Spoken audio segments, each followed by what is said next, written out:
Hello. I think we're live. We are, yes, there's other people on here. How's it going, everybody? Today we are discussing the Japanese lover, Isabel Allende. And I think I have to be very honest at the very beginning. It wasn't my favorite book. I really liked a lot about it, but it was I don't know, it was a book that sort of made me, I had very conflicting thoughts about it, and reading everyone's comments, it sort of seemed like a lot of people loved it and a lot of people also had sort of conflicting feelings about it, and it's very hard for me to ever say anything wrong about anyone's work, their writing, because I think anyone who can write a book is a genius and should be, applauded ad infinitum. But it was a strange read for me, and I also made the mistake of reading it first on my Kindle, and I don't know whether that also partially made it harder for me to get into. But I loved so much about the story. And I think I also wonder if not reading it in Spanish maybe changed sort of the style or changed the, the voice of the author a little bit. Because I felt like a lot of it was very distant, and I was getting this great story, but like there would be these amazing parts to it, and then she would just gloss over these other moments in the story so quickly and at such a remove that it sort of felt like I wanted to feel what was going on. Like I wanted to know more about the feelings and the emotions of the characters at that point. And sometimes it sort of felt like she just glossed over the story and was like, and then this happened and this happened, and you're like, wait a minute, that's a huge moment. But okay, so we're going to get into some of your questions. One of the main things that a lot of people talked about when in their comments was how few people knew about Japanese internment during the Second World War in the US. And I have to admit, it's not something that I knew of until I moved to California. So probably, around 2010 was probably the first time I had heard of it. And it's amazing because I also, reading up a little bit more about it, there was over 120,000 Japanese interned throughout the States. I think there was something like 10 different camps. There was also over 11,000 Germans and a smaller number Of Italian Americans. And actually it also happened in the UK. And it is funny, I mean, a lot of people were so surprised. Some weren't Americans, some were Americans. And it made me think a lot about, history and what we're taught and how the victors get to frame history in a particular way. And this is why, working on a period drama, especially, it's always really interesting to not take history as absolute. That, the people who write down history give you a version or their version. And you often have to dig much deeper to find out the actual truth and what other people were experiencing at that time, not just the people who had the access to power and the access to tell the stories. So I did find all of that part of this book really, really fascinating and really interesting. And to hear Ichi's story and like the story of what the time was during the internment, I think given that sort of view into life of that is not something I'd ever heard of before. And I guess even though I'd heard of the Japanese internment, I never really thought about what that actually looked like or what it meant. And I think that was one of the beautiful things in the book. A lot of other people talked about as well, about this idea of looking at the aged population and what happens to people who in some ways are considered by society as disposable. And, this whole image of Lark House and who gets to be cared for and what kind of life they're given in their old age. And I thought that was fascinating, and a really interesting look, and a beautiful look at kind of the society and the friendships and everything that's formed in a place like this. Somebody's saying, sadly, anti-Asian attacks are on the rise again. This is very true. And this is something that I know a lot of Asian American actors have been speaking out about of late. I've just seen a few things, and it's really sad, because actually when you think about it, there had been a ban on Japanese immigration into the US in 1924. So no Japanese Americans had lived in Japan before 1924. So they'd been in America for over 20 years and assimilated and had their children there. And then all of a sudden they were just blanketly rounded up and put in these camps. It's really, if you haven't read up more on it, I suggest it's something really interesting to read about and educate yourself about. And I know I was sort of saddened and fascinated when I read more. I suppose, shall we go to some of the questions? I just wolfed down my dinner. I ordered in, I had some ramen, but it arrived late. So I was shoveling it into my mouth before I had to come on. And so if I have a few little ramen burps, excuse me, I'm also cheers. Okay, so I printed them out this time because usually I'm trying to write them out and I never can read my own writing properly. So this is Saint Scintilla, and she said, I tend to believe that people who usually have no regrets, complicated emotion, painful experience, but very cathartic if you manage, usually have little chance of self-improvement mentally and thus little chance of corrective actions. I would like to point out that I do not mean that one should blame himself or herself for everything that goes wrong. Did you believe that she, Alma, betrayed Ichimi or herself?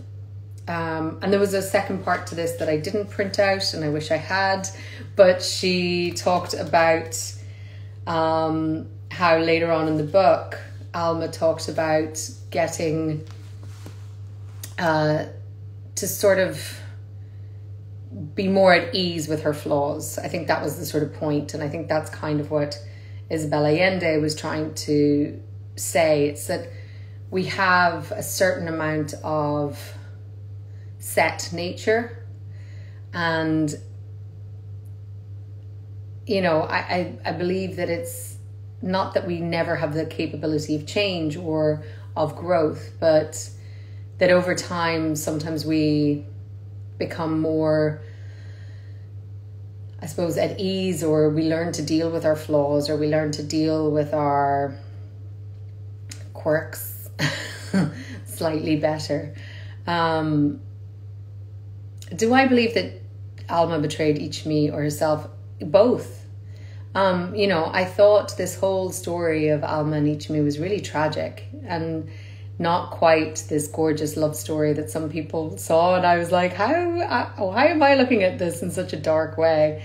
I think it's so complex, the reasons why Alma felt she couldn't choose Ichimi and she couldn't renounce what the way it sort of was described as these sort of very shallow reasons, this sort of social position and her life of luxury, and that that was the reasoning she was given. But I have to imagine that it goes much deeper than that. I do think obviously the pressures of society can be hugely influential and important, and I think we have to also remember the time that this was set in and how much also Alma was still probably and throughout her whole life suffered from the tragedy of her early life. I mean, I don't think you come out of something like losing your entire family and then having to survive what that means. I mean, and in a way I felt that this is where my I guess frustration with this book was sometimes I wanted Isabel Allende to delve deeper into the psychology and the emotional life of her characters, and sometimes things were just sort of explained away in a very straightforward and simple way. It was like, well, she obviously just didn't want to give up this, so she made her choice and that was it. But it's like, anyone who's had to survive, they are constantly going to be in survival mode. And for Alma, I don't think she was capable. I don't think she had the emotional health, I suppose, to understand that, you know, love and the nurture of love, and that would be much more satisfying than this sort of physical survival, because that's what she has only experienced. Her family lost their lives due to the Holocaust. They lost everything. So for her, that desperation and that fear, I guess, of losing everything was so strong that it couldn't, you know, the fear was bigger than love, I guess. And when you have so much fear like that, you can't fully experience love, because you're incapable, because there's so much of you that's still so scared. And I thought that was not really delved into enough. That it was sort of like, well, she lost her family and then she came to San Francisco and the Valescos took her in and, you know, life was great, you know. And it's like, no, those traumas don't ever leave. And especially to have witnessed Ichimi and his family be sent away in very sort of, you know, similar circumstances to what happened to her family and people around her. And for her to still reject him in a way, I think that's more a product of her trauma. And in a way, you know, this part of me was like, oh, she just didn't have the courage. But I don't think you can judge her in that way because of what happened to her. I don't think that she was capable of not being in survival mode. I hope that sort of answers some of that. People are saying hi. I'm going to read some of these. One of the best things about the book was the look at the internment camps from the internees' perspective. I agree. My great uncle escaped from Austria to the UK in 1938, but then was sent to Australia to an internment camp for the duration of the war by the UK government. Came back and moved to California. He's now 100 years old. That's Purple Haley's. Wow, that's amazing. Actually, because I was reading that what the UK government did was, even a lot of Jewish refugees who first came to the UK, they had tribunals set up. And so anyone who was German, Austrian, even Italian, they sort of rounded them up. They were forced to go to these tribunals, and then they graded them from different categories. It was like, if you were C, you were just put on a list, but if you were B or A, you were sent to camps. And what they would do is they would put them on ships, and they would either send them to Australia, Canada, or some of these colonies that were part of the British Empire at the time, which is wild. I mean, when you think about it, and something that I, again, didn't know until I actually started doing research for this. And was like, I need to read way more on this, but that's fascinating. And I can't believe he's 100. That's amazing. Okay, let's go for another question. Let me see, which one was this? Oh, they're not in the right order.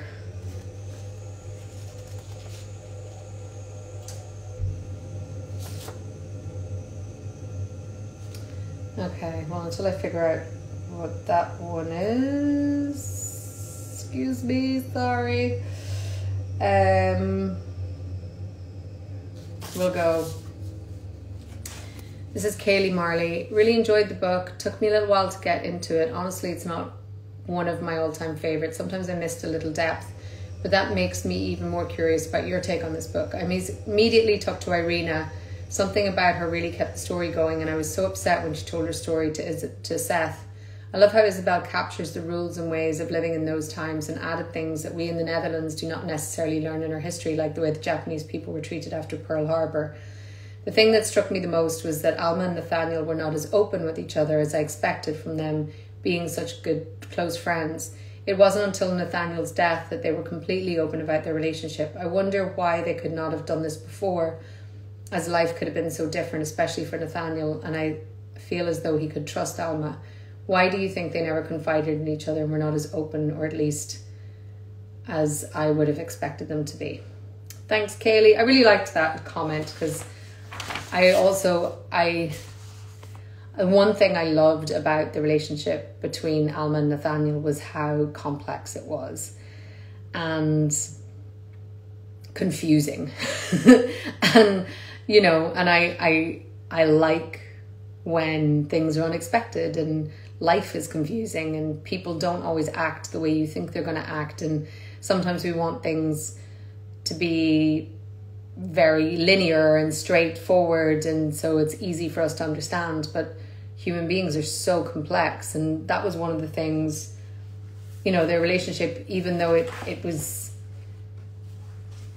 so tragic as well. I just think it's tragic. I think it was so tragic that two people felt that they couldn't be their authentic selves, and so they had to live this lie, but within it at least they had found friendship. And I think that that was one of the biggest things about their relationship that I really enjoyed, was that they had a lot of, there's one thing I am going to say that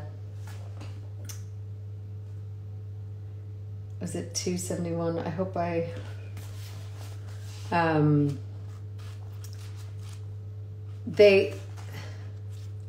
it was almost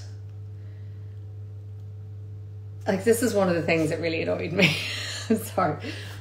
But it was like, if they occasionally made love, it was by coincidence and always with too much alcohol in their veins. How do you make love by coincidence? Just was like, huh?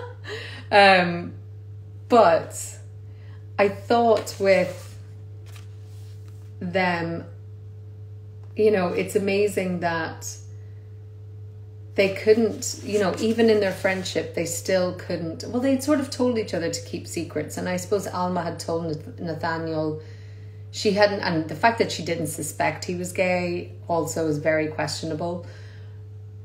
I mean, it wasn't that outlandish.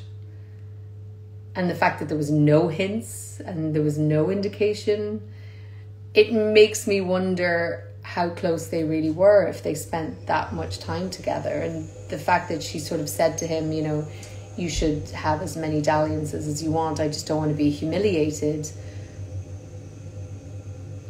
I mean, I wonder, I sort of don't really believe that they never were more honest, even when they would get drunk. I mean, they were cousins and they weren't in love, and they would get drunk enough to have sex, but they wouldn't get drunk enough to be, I don't know, to tell each other stuff. Maybe I'm just a mousy drunk. I mean, I can't stop telling people stuff whenever I get drunk. But I found that kind of strange. I did love this one passage though, and this is when Alma loses Ichi's child. And what I didn't love was that it's just sort of glossed over. I mean, it starts off the child never born, this chapter with Alma was so caught up in her pregnancy that her anger at having renounced her love for Ichimi became a bearable inconvenience, like having a stone in her shoe. I just find that a very surface assessment. And maybe I'm missing something in the Spanish translation, and maybe in Spanish it gives you so much more of feeling or emotion, but that felt so, I don't know, so cold to me, which I would never expect from a Latin writer. I mean, the heat and passion and all of that is what I expect from people in Latin countries, and it was very strange. But then, 3 or 4 pages later, what I loved is with Nathaniel, it's like he wept, thinking he was doing so for the dead child and for Alma, but in fact he was doing so for himself, for his constrained, conventional life, the weight of the responsibilities he could never free himself from, the loneliness that had oppressed him since birth, the love he longed for but would never know, the marked cards he had been dealt, all the underhanded tricks destiny had played on him. And that to me was so revelatory and gave me so much of his, told me so much about his character, that this complete sadness, and maybe in some ways that's what connected Alma and Nathaniel together so much, was that they both had this deep, deep rooted sadness and felt that they were somehow unworthy of a better relationship or unworthy of more love or something like that. But yeah, it's for them to have waited till his deathbed for him to finally be honest, and for her to finally be honest.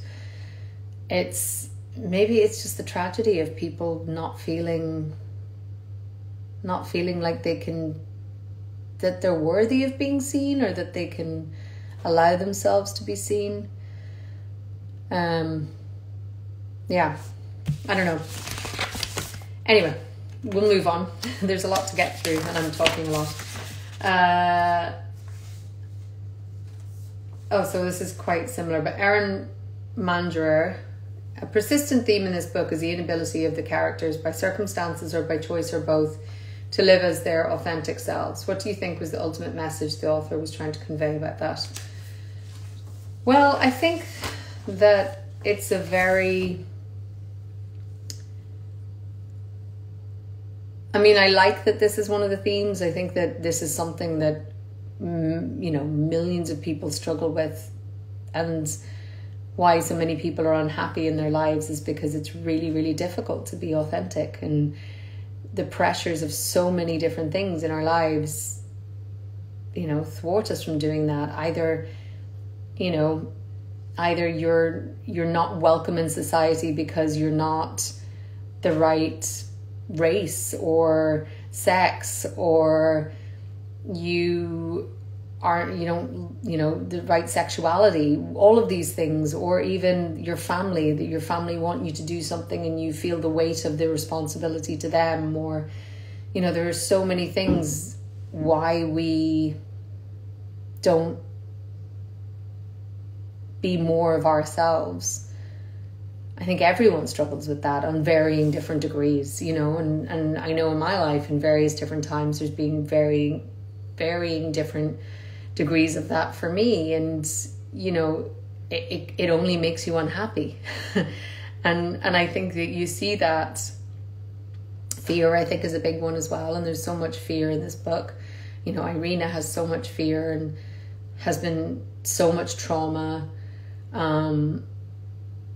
that she's so scared to be herself, because the last time she sort of hoped and dreamed for something amazing was when she went to her mother, and then her life was completely ruined.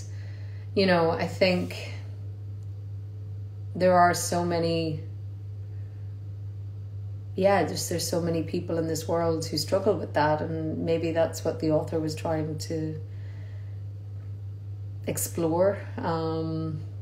I'm not sure there was a conclusion in the book. I didn't quite feel like there was necessarily a point of view towards the end about what that was. But let's move on. Now this one, let me see. Lots of people, well, actually I'm going to go.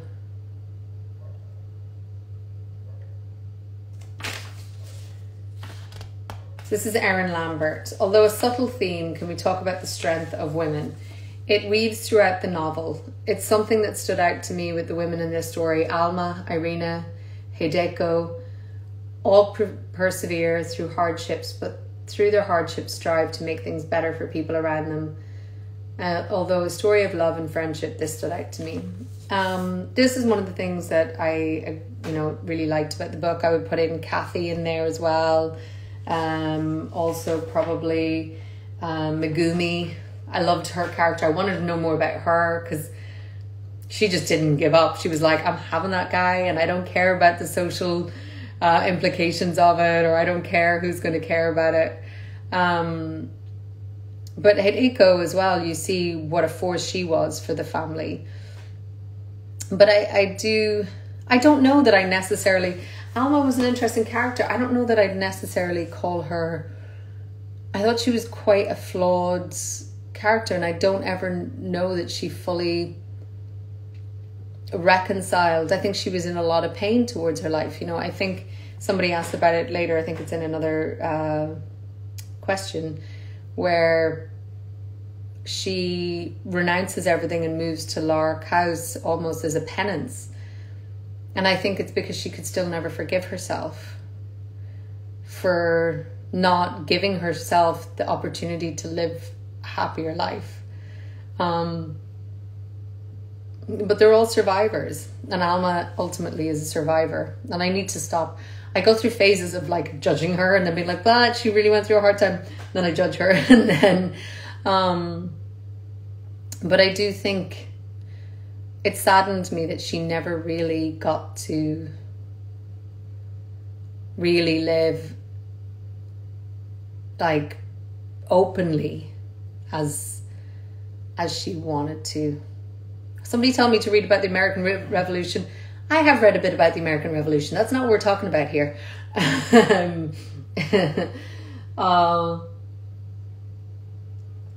Let's see. But yes, I thought Irina was such a survivor and such a strong character. I know more about Irina, not just in what she was doing, but like, this is also one of the things, and somebody else mentioned, no, don't tell me we're going to get connection problems again. Blah.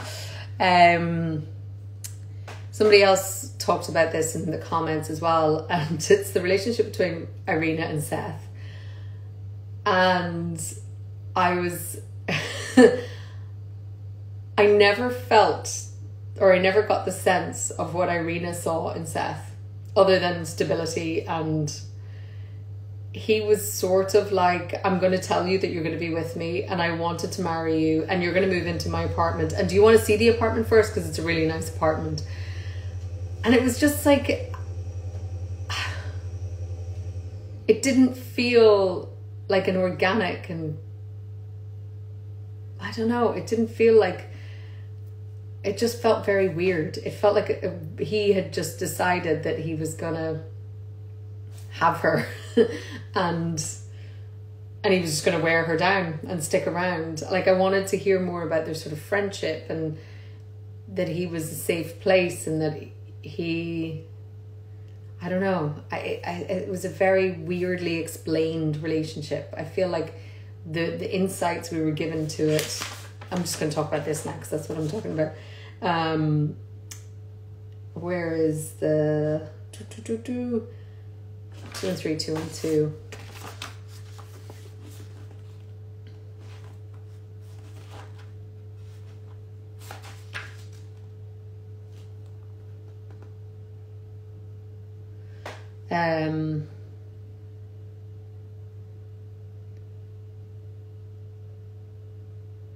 Yeah, he was like, I know he's joking, but what are you waiting for me? What are you waiting for to love me in return? I know, I promise you, you know I've loved you for 3 years. What are you waiting for to love me in return? Maybe she doesn't love you. But watch out, because I can always find another girl from Moldova. There are hundreds of them willing to marry in order to get an American visa. It's a joke. Seriously, you'd be happy with me, Irina. I'm a good guy, totally harmless. It's not exactly like... It's like if you have to reason with somebody why they should love you, I feel like maybe they just don't love you. And it's like maybe she doesn't have to learn to love you.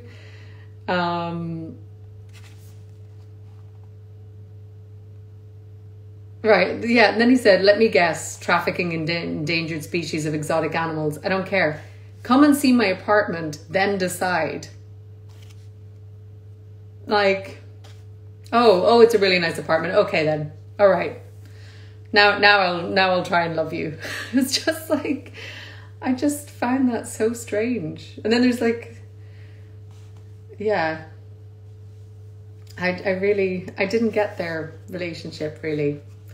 You know, I felt that they were more, it was more this kind of like conduit through Alma, that Alma was the thing that connected them. But really, without Alma, would they have so much?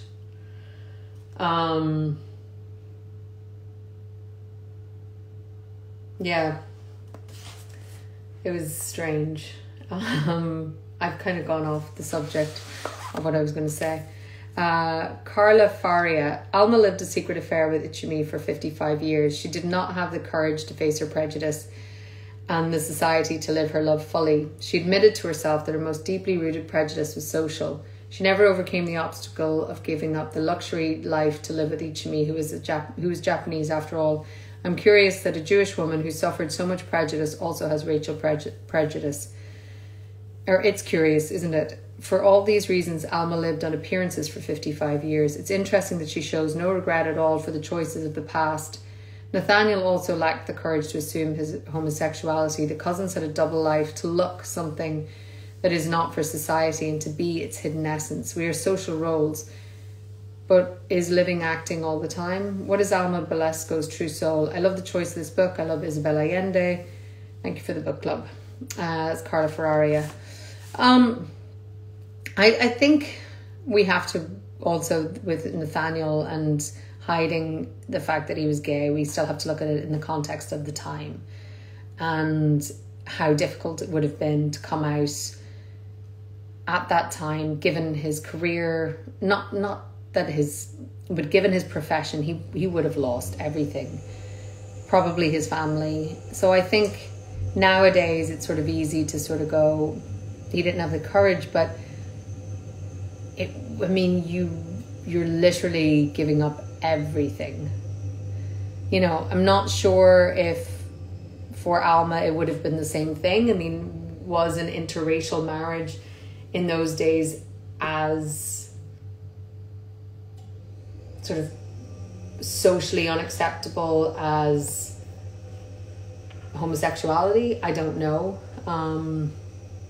But I do think it's easy for us to maybe judge with a modern eye.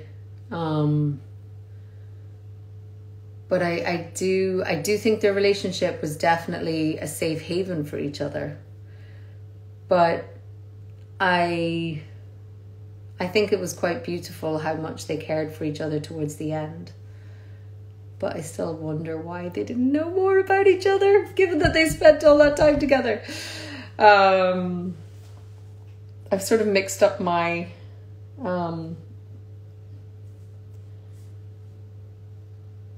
screen. I've mixed up my order. I should have ordered the pages as well as the questions lesson for the next time.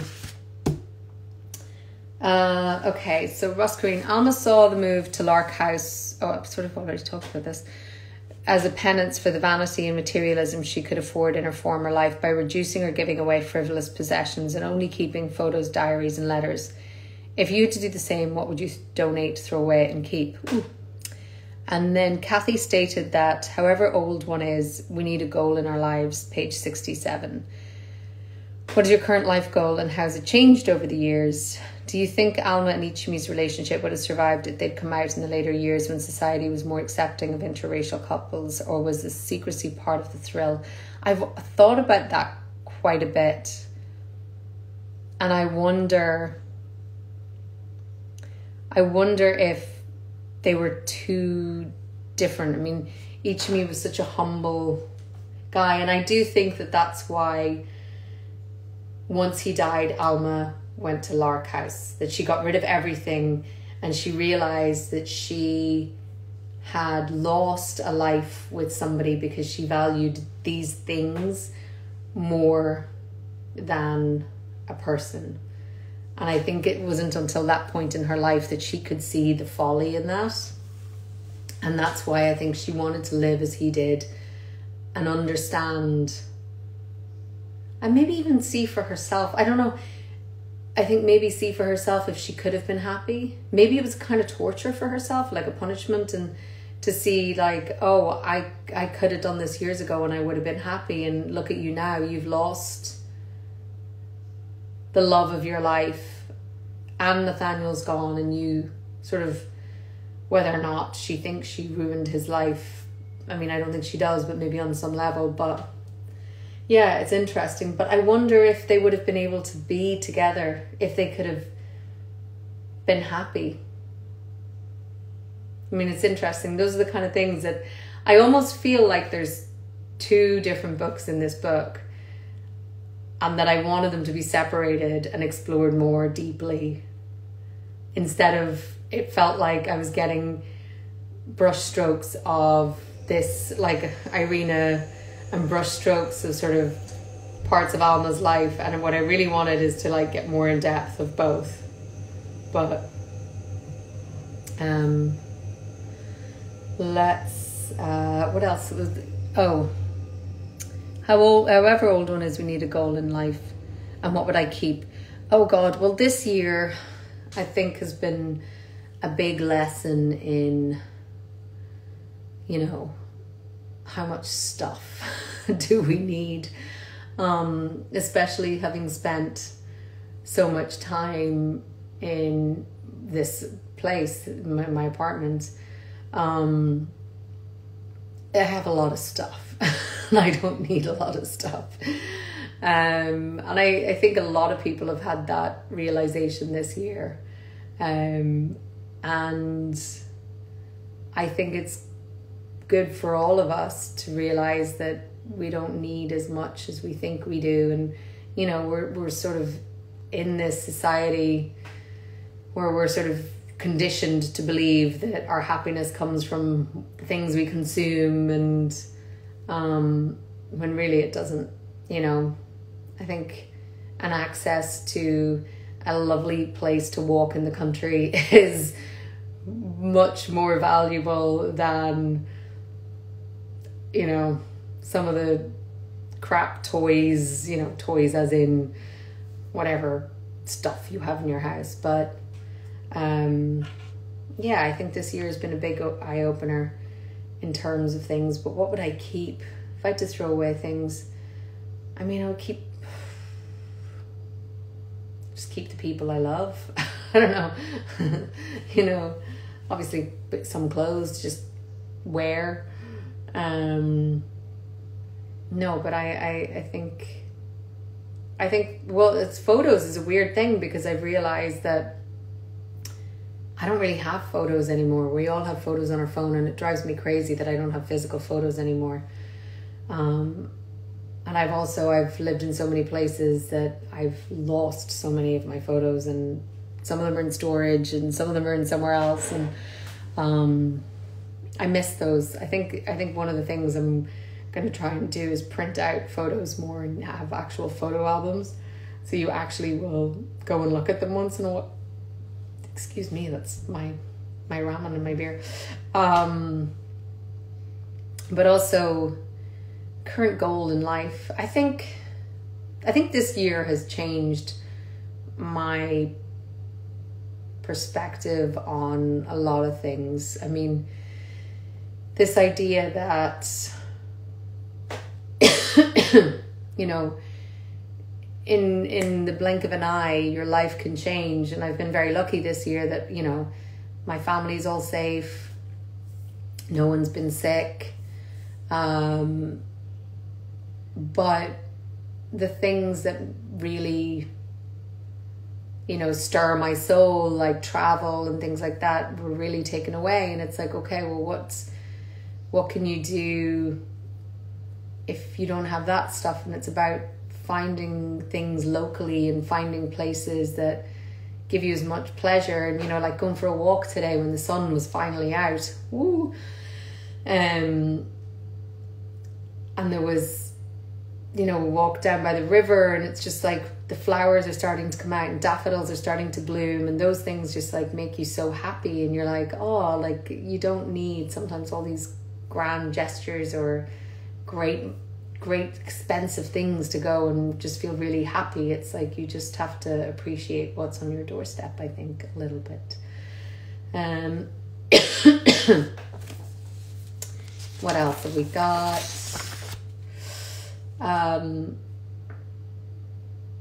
So this was interesting. We talk about, I sort of mentioned this a little bit in the beginning.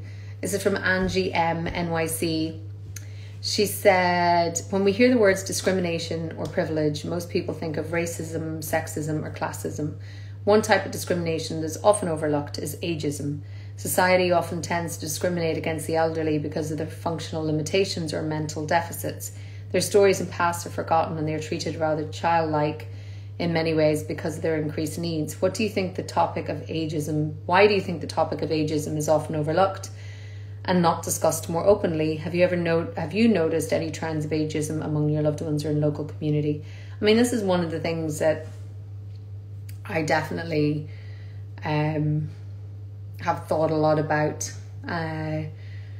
over the years. And it's, you know, we have flipped sort of, well, not everywhere, I mean, but I think in most sort of modern societies, we've sort of flipped this thing of, it used to be that your elders were the people who were the most wise and who would be the most revered, and, you know, we would keep living in these communities where they would be at the center of it.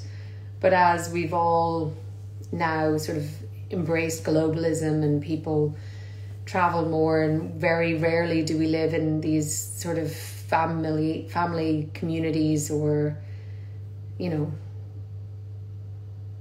areas where it's like a lot of people move around. And so, you know, how often do we live with our older generations? And I do think it's really sad, and especially this year, you know, you saw with the pandemic and so many elderly people being, you know, told to isolate and cocoon, but then we're basically forgotten about. And the loneliness that must have sort of caused. And I do think we have to really look at how we take care of our elderly, and just the way that the care homes were taken, you know, were sort of just ignored in the beginning. I know in the UK there was so many sort of instances of, you know, care homes being run rife with COVID, and it's because of the way that people are, first of all, the way that the staff are paid in these places, and they're sent from one place to another, and so they get infected in one place and bring it to the other. And it's just like, surely we should value our elderly and the people who take care of them more than this. You know, why are people paid so little to take care of people who've given us their entire lives and birthed us and birthed our parents, and you know, sort of sometimes fought for their countries, and, you know, given their lives to building the society the way it is, and then they're discarded. And I think it's really sad, and I think it's something that we need to change. I don't quite know how we do, but I think we have to. What is the background noise? It's like, my office is a closet. Well, it's not really a closet, but that's where the boiler is. So unfortunately, oops, there in that black box is the boiler, and it's noisy. So that's the noise. I apologize. But anyway,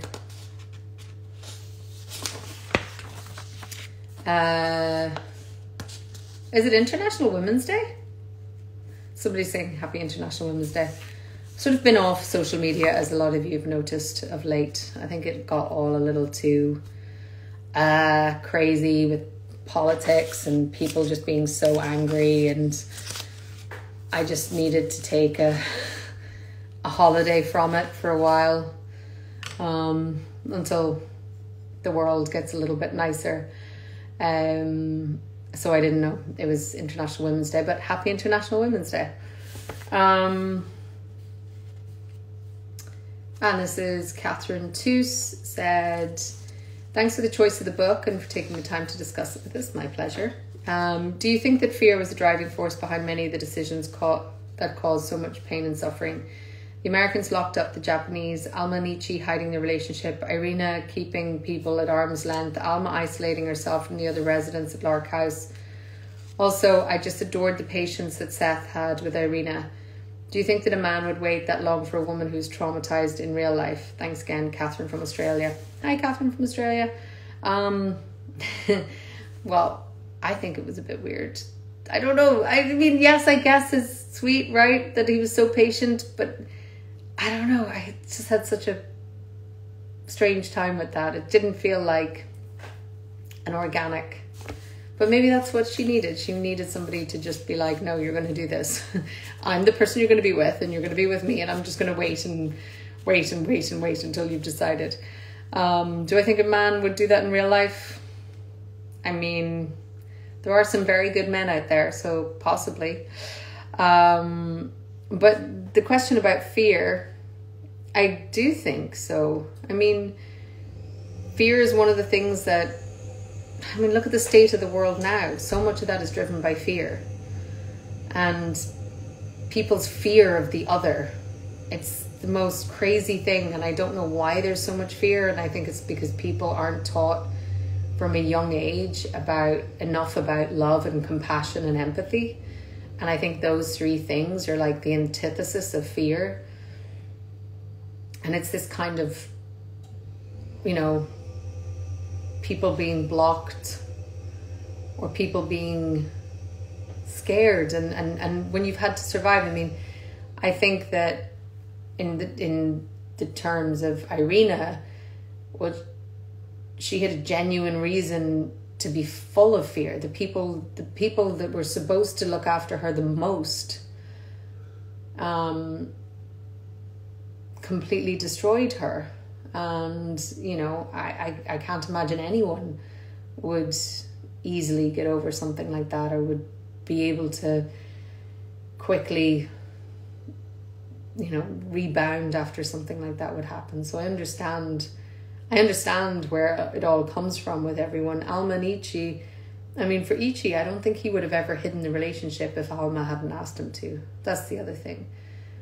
I'm not sure that Ichi was ever coming from a place of fear. I think that he was somebody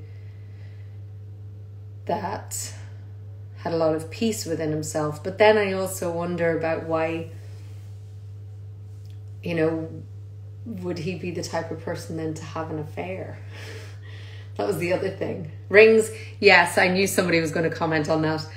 I forgot to take my costume rings off on Friday, and I was so afraid that I would take them off here and forget to bring them in with me tomorrow morning at 5 a.m. and that I would I would be in trouble with my costumer. So I'm still wearing my costume rings. So yes, very observant. But okay, so what else? But yeah, I think fear is one of the big things that drive a lot of the story in this book, actually. So, oh God, I've been yapping a long time. Let's go to another question.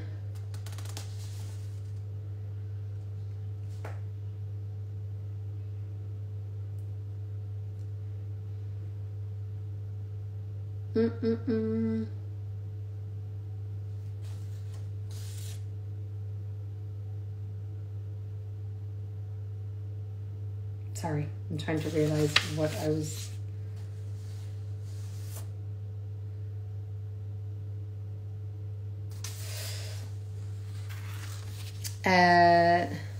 how far can love for someone go? Do you think Alma really loved Ichimi if she was unwilling to give up her lifestyle and adapt to Japanese community when she found out she was pregnant, as she chose her own environment over Ichimi? Do you think about the similarities between Alma and Nathaniel both having... What do you think about the similarities between Alma and Nathaniel both having forbidden loves?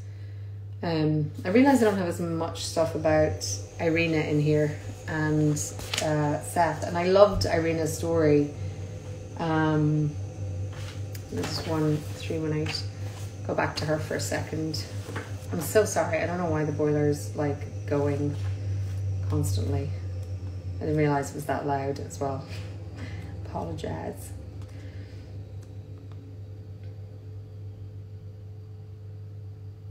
Oh, this was one of the things that... I don't want to end on a negative note, but I sort of, like, this is sort of... I couldn't grapple with these sort of explanations. You know, there was a couple of these. It was like a massive turning point in a character's life, and it was sort of just explained away. And this is the sort of right after Irina realizes that when Kristen gives her the letters from Alma, and she said, Irina took it as a posthumous message from Alma, her way of showing how much she loved and trusted her. At that moment, she could feel something in her chest shattering like a clay vessel, while her heart swelled with profound gratitude. Faced with such a proof of friendship, she realised how deeply cherished she was, as she had been during her early childhood. The monsters of her past were beginning to recede, and her stepfather's videos, which had exerted such frightening power over her, were somehow reduced to their true dimensions. They seemed like bleak carcasses fed on by anonymous scavengers without identity or soul, now powerless. My God, Kristen, she said.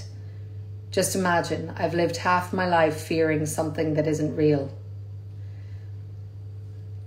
And there's stuff in this that I agree with, but there's also like... I mean, I do think when you understand love and feel real love, it can combat a lot, and you can understand then how to open yourself up and be more accepting to other love. But it's this thing of like, I've lived half my life fearing something that isn't real. I mean, that's not necessarily true. It was a very real thing she went through. And what she's fearing is not nothing, but I don't know. It's sort of just, I don't know. I feel like that's a bad way to end this, but I just was very confused, I think, by this book at times. I mean, I wanted to read more. I wanted to know more. I wanted her to go more in depth with some of these characters and relationships. And it was strange because I felt like there was so much story, but yet sometimes I felt like I was just being told this happens, then this happens, then this happens. And like these huge moments just explained away in the blink of an eye. And you know, I like it to get nitty and gritty. But let's go to some comments from you guys, and then it's almost time is up. Let's see. A lot of people talking about ageism. Ageism is so closely tied to capitalism and individualism. People see elderly as useless because they can't contribute economically, which is very sad. Oh, tomorrow is International Women's Day. Maybe that was somebody in Australia saying that. And oh, it's 1 year anniversary of CB Book Club. I did not realize that either because I'm useless, but yay. I know we should talk about Irina more. We should have. And I feel like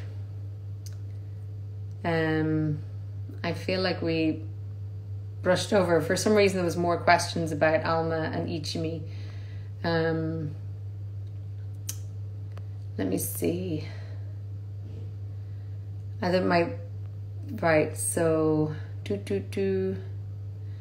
I'm 74 and I've not been out for a year. Discovering you in Outlander saved my sanity. Thank you so much for the wonderful book suggestions. It's easy to get into a rut with your choices. Well, hi, H.A. Watson 66. I hope you're feeling safe and that you can get out and about very soon. And people are like, oh my God, Claire's ring. I know.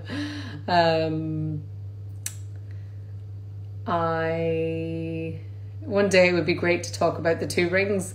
What more could be said about them?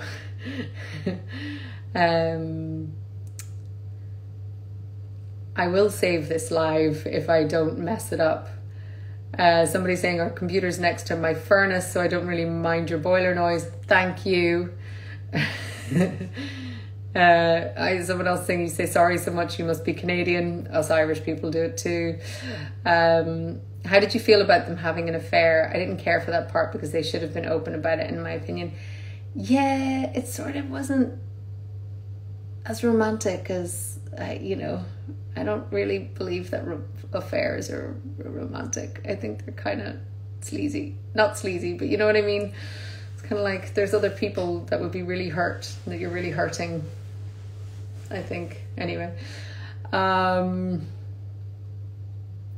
else.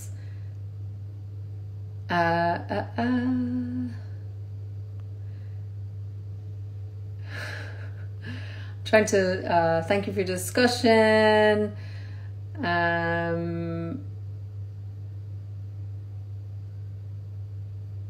Talk about the Tijuana chapter. Oh man, I know I sort of forgot to talk about that. We've 3 minutes left. That's also a really tough chapter.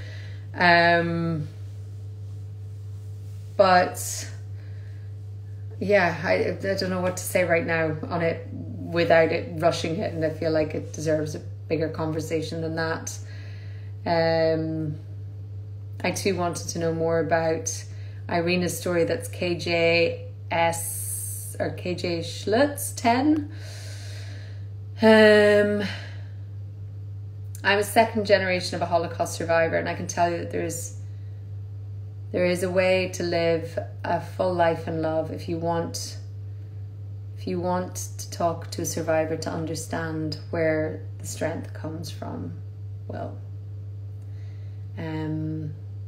somebody's asking when Belfast is coming out. I believe maybe the fall, I think.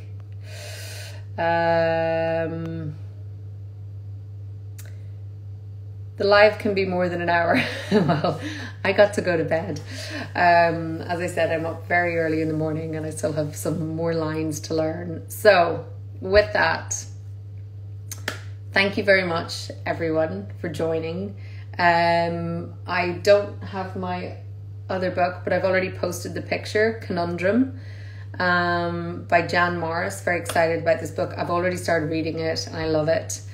And I really appreciate you guys being here. I appreciate your patience with me. I know it's been a long time since the last one. It's just coming back to work was a complete, when you haven't been working schedule for so long and then you're back to work, it was just like, oh my God, what's happened? And right in the depths of winter in Scotland, it's been quite tough few months, but it's been good. And and I'll see you. I'm going to do this next month, try and get back on schedule. So I really appreciate it. And I just, Donna, pair 14 next month, back on schedule. All right, everyone, thank you so much. And I'll try and remember how to turn this off without looking like a fool. Is it this button? Right.